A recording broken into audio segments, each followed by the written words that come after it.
J'espère que vous allez bien, j'espère que vous vous portez bien. Nous vivons aujourd'hui dans le monde de l'intelligence artificielle. Et nous vivons aujourd'hui dans le monde des nouvelles technologies. Des technologies génératives, d'intelligence artificielle, des robots conversationnels. Nous vivons dans le monde où les données, où les informations peuvent être vérifiées, peuvent être analysées, peuvent être checkées. C'est vrai qu'il y a le monde des fake news, du mensonge, de la désinformation et du montage et des manipulations. Mais heureusement que les nouvelles technologies servent aussi à lutter, à dire la vérité, à déterminer la vérité, à défendre la vérité.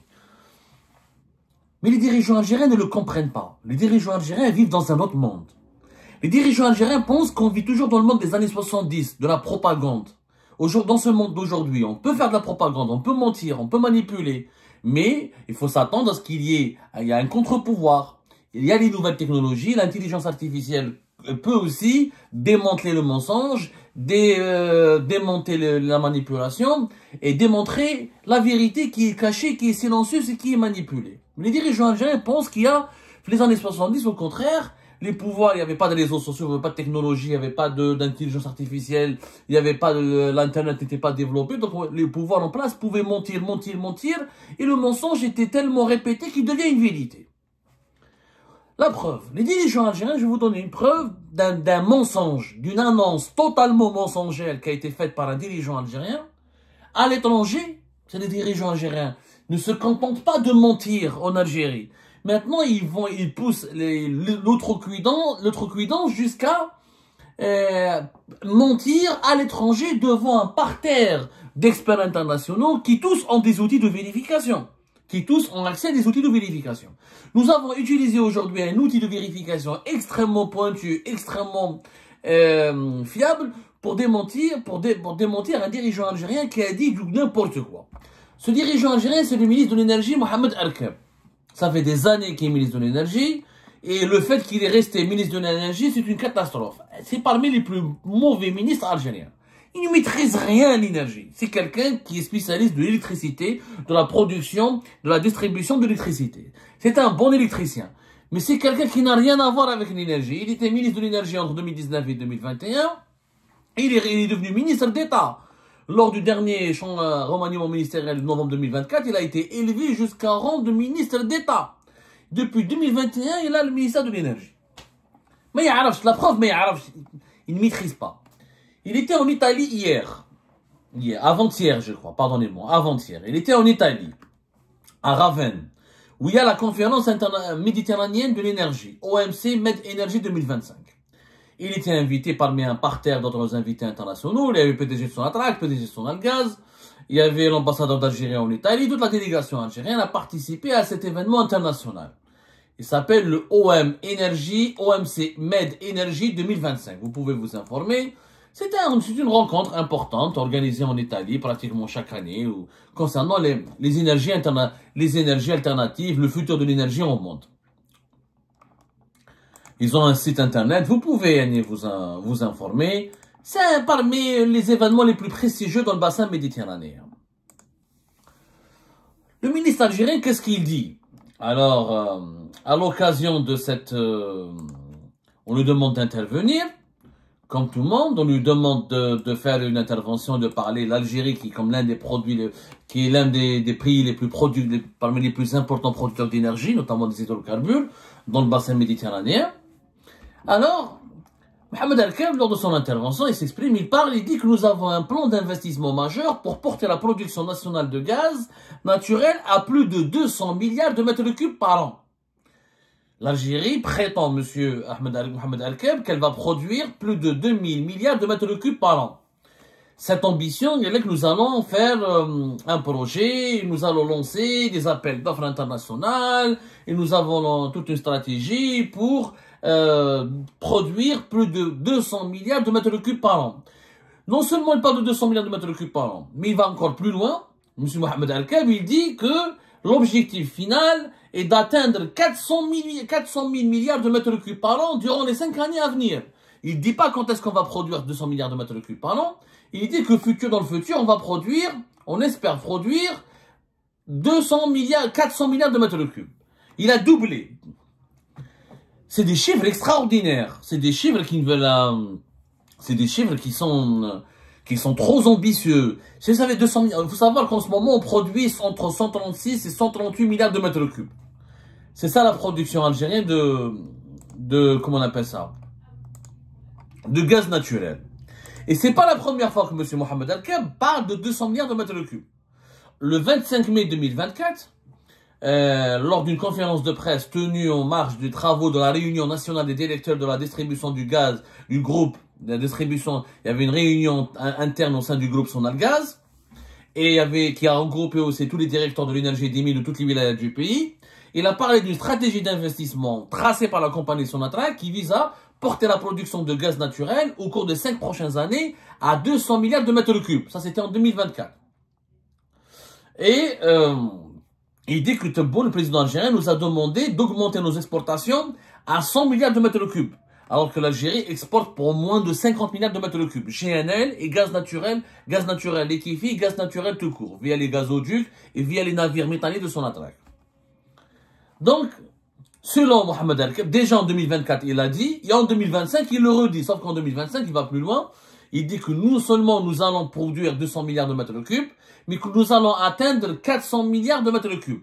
Il parle de ça en 2024. Il a dit que dans 5 ans, nous allons produire 200 milliards de mètres cubes. Et maintenant, il dit que dans 5 ans, nous allons produire, en 2025, il dit que dans 5 ans, nous allons produire 400 milliards de mètres cubes. Donc, que des déclarations contradictoires. Bien sûr, les experts qui connaissent, les Algériens qui ne sont pas experts, ils disent, waouh, notre pays va bien, on a du gaz, on sera un pays riche.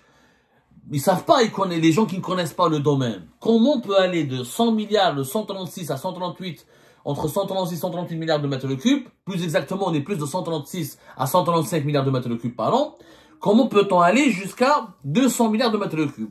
Et comment on peut aller après jusqu'à 400 milliards de mètres cubes? Avec quoi? Qu'est-ce qu'on fait? En Italie, M. Mohamed Al-Kab, il a dit que nous avons 6 sites sur lesquels nous allons investir, Ouadmiya, Berkine, Élysée, Ahnet, Regan et Gourera, qui sont riches en ressources conventionnelles et non conventionnelles. Il parle du gaz de schiste, il n'a pas utilisé le mot gaz de schiste. Il parle de gaz naturel et de gaz de schiste. Mais rien n'a été encore établi. 5 ans, c'est demain. Les investissements devraient commencer aujourd'hui pour pouvoir aller atteindre un objectif aussi ambitieux de 200 milliards de mètres cubes, voire de 400 milliards de mètres cubes, parce qu'on ne sait pas est-ce qu'on veut 200, est-ce qu'on va atteindre dans 5 ans 200 ou la 400. Nous, pour savoir est-ce que le dirigeant algérien, il dit vrai ou là il ment ou là est-ce que c'est possible. Qu'est-ce qu'on a fait? Il y a ce qu'on appelle l'intelligence artificielle. Vous connaissez tous ChatGTP. Il y a ChatGTP qui a une intelligence artificielle générative américaine. Nous, on a posé la question à DeepSeek. Et je vous demande vraiment d'installer DeepSeek. On connaît tous ChatGTP. Moi, je préfère DeepSeek. Honnêtement, DeepSeek, c'est une intelligence artificielle chinoise. C'est un robot conversationnel. Il a développé un langage extrêmement développé. Et c'est comme le ChatGTP américain. C'est le ChatGTP chinois, DeepSeek, qui cartonne à travers le monde, qui a été lancé depuis novembre 2023 et qui depuis cette année 2025, vraiment il est très facile à télécharger, il est gratuit, il a un modèle, la différence avec ChatGTP, c'est que vraiment il fait dans l'analyse, il est extrêmement intéressant, franchement il est extrêmement intéressant. DeepSeek, ça s'appelle DeepSeek, D-E-P, SEEK, S-E-E-K. Je sais pas si Mohamed Al-Kab connaît DeepSeek. En tout cas, DeepSeek, il est réputé, tous les experts de l'intelligence artificielle lui ont donné la meilleure note dans ce qu'on appelle les calculs complexes et les analyses des données. Il offre une précision très exceptionnelle où il analyse, il donne l'information et il analyse. On lui a posé la question à DeepSeek. Franchement, et vous pouvez faire cet exercice avec moi. C'est-à-dire, franchement, j'invite tout le monde à faire. Et je pense que maintenant, à chaque fois qu'un dirigeant algérien parle, on devrait poser la question à l'intelligence artificielle générative. C'est-à-dire, c'est cette intelligence artificielle qui peut converser avec nous, qui peut discuter avec nous, qui peut générer des vidéos, des images, et qui prend les déclarations des dirigeants algériens, qui va les analyser pour nous dire est-ce que c'est possible ou pas possible. Parce que les dirigeants algériens, ça fait des années qu'ils nous promettent, ils nous ont promis même d'aller sur la Lune. À les entendre, on va même aller sur la Lune. Concernant le gaz, est-ce qu'on peut produire réellement 200 milliards de mètres cubes? Regardez ce que DeepSeek, ils sont chinois, ils sont pas américains, ils sont pas israéliens. Aucun c'est des israéliens, ou là ils ont des problèmes avec l'Algérie, c'est pour ça qu'ils veulent ternir, noircir. Non, c'est des Chinois. Les Chinois sont censés être les amis du régime algérien. C'est une société chinoise extrêmement neutre. Elle n'a rien à gagner, ni avec l'Algérie, etc. Ce que DeepSeek répond à Mohamed Al-Keb. L'objectif de 200 milliards de mètres cubes par an semble extrêmement ambitieux, voire irréaliste, face aux défis structurels, économiques et géopolitiques de l'Algérie. Voici une analyse détaillée des freins majeurs qui rendent ce plan difficilement réalisable. Ça, c'est DeepSeek, le chinois. C'est l'intelligence artificielle chinoise qui répond, Mohamed Al-Keb, elle fait une analyse. Pourquoi c'est pas possible? C'est irréalisable. C'est difficilement réalisable d'atteindre 200 milliards de mètres cubes. D'abord, dépendance aux gisements matures. Les gisements algériens sont matures, ils sont en train de vivre un déclin inévitable. Ras El-Mel, le plus grand gisement gazier, est en déclin depuis les années 2000. Plus de 60% de la production actuelle de l'Algérie vient du gisement exploité, qui est Ras El-Mel, et depuis 30 ans. Le taux de déclin naturel du gisement Ras El-Mel, il est de 5% par an. Ce qui nécessite des investissements massifs jusque-là pour maintenir la production. Déjà, pour maintenir Ras El-Mel en vie, qui nous garantit plus de 60%, ce qui veut, c'est DeepSeek, il est extrêmement fiable. Et il faut savoir que nous avons deux grands gisements de gaz, Ras El-Mel et Ould El-Nous. Ras El-Mel et Ould El-Nous, à eux seuls, c'est 75% de la production de l'Algérie. Ensuite, nous avons d'autres gisements qui ont été cités par monsieur Méni, Ahanet, etc., Ergen. Mais les plus importants, c'est Ould El-Nous et Ras El-Mel. 75% de la production du gaz.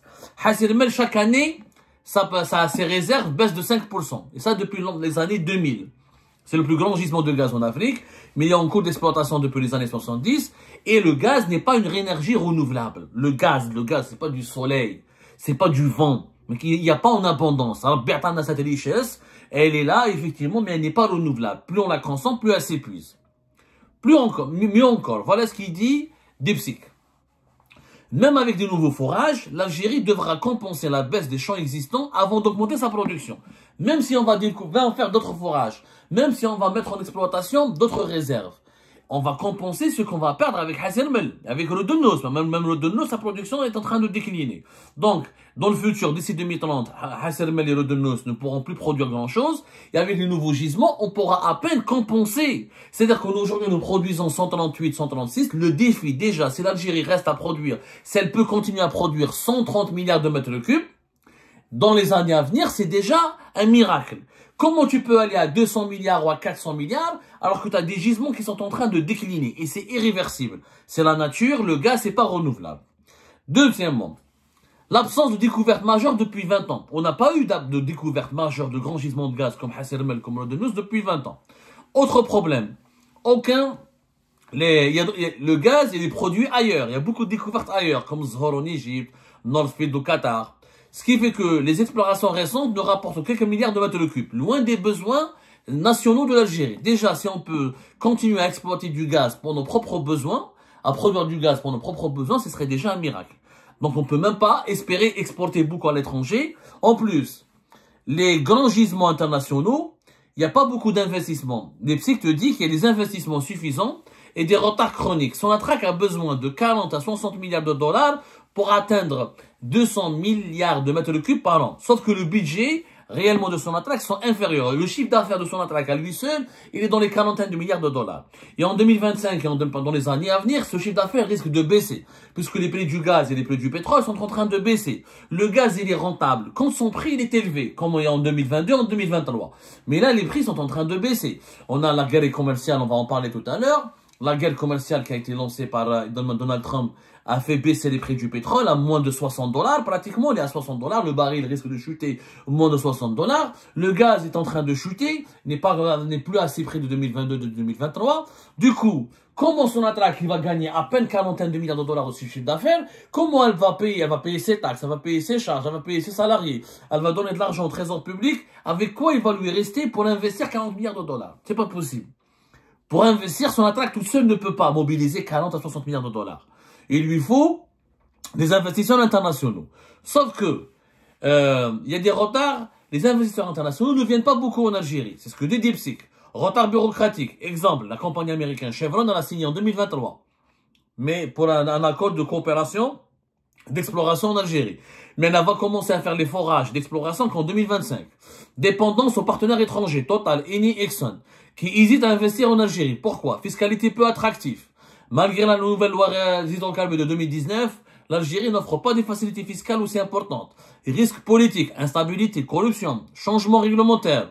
Du coup, les conséquences, qu'est-ce qui se passe? Les compagnies étrangères, Total, ExxonMobil, Chevron, Eni, préfèrent aller investir ailleurs. Ils restent en Algérie juste pour continuer à exploiter les gisements qu'ils occupent, qu'ils exploitent déjà depuis de très nombreuses années. Mais ils vont pas partir ailleurs. En plus, les projets qu'ils prennent en Algérie, 5 à 10 ans. En Algérie, pour lancer un projet dans les hydrocarbures et commencer à l'exploiter, il faut 5 à 10 ans minimum. Alors que dans d'autres pays, dès que tu commences à signer, tu commences à faire l'exploration, en 2-3 ans, tu peux lancer la production. Le temps moyen en Algérie pour lancer un projet pétrochimique ou un projet pétrolier ou un projet gazier, il est entre minimum 5 à 10 ans. Dans le meilleur des cas, c'est 5 ans, dans le pire des cas, 10 ans. C'est énorme. C'est énorme. Et beaucoup de projets ont été retardés. DeepSeek, par exemple, l'intelligence artificielle chinoise, elle cite le cas de Galzi, le pipeline annoncé en 2007, mais qui est toujours en discussion en 2024. Les Chinois sont intelligents. هذه l'intelligence artificielle. هذه ماهيش عيسى حميدة ولا بشير. هذه ماشي أنا عبد ولا نقولها. هذه c'est l'intelligence artificielle DeepSeek. Elle analyse ce que disent les dirigeants algériens. Des projets qui devaient lancer en 2007 n'ont pas été lancés, et vous voulez produire 2200 milliards de mètres cubes avec de nouveaux investisseurs internationaux en 5 ans. Ça fait calculer. Depuis 2007, on parle d'un nouveau gazoduc entre l'Algérie et l'Italie à travers la Sardaigne et peut-être même à travers la Corse en France. Et rien n'a été fait depuis 2007. En plus, que dit DeepSeek? Il dit qu'il y a d'autres problèmes, les contextes géopolitiques. La tension avec le Maroc, il y a une guerre possible qui peut éclater entre le Maroc et l'Algérie. Comment voulez-vous que les investisseurs internationaux investissent dans un pays qui dit tout le temps qu'il veut faire la guerre, qui montre ses muscles, son armée, mais personne ne va investir dans un pays où la guerre peut éclater. Ils sont pas fous.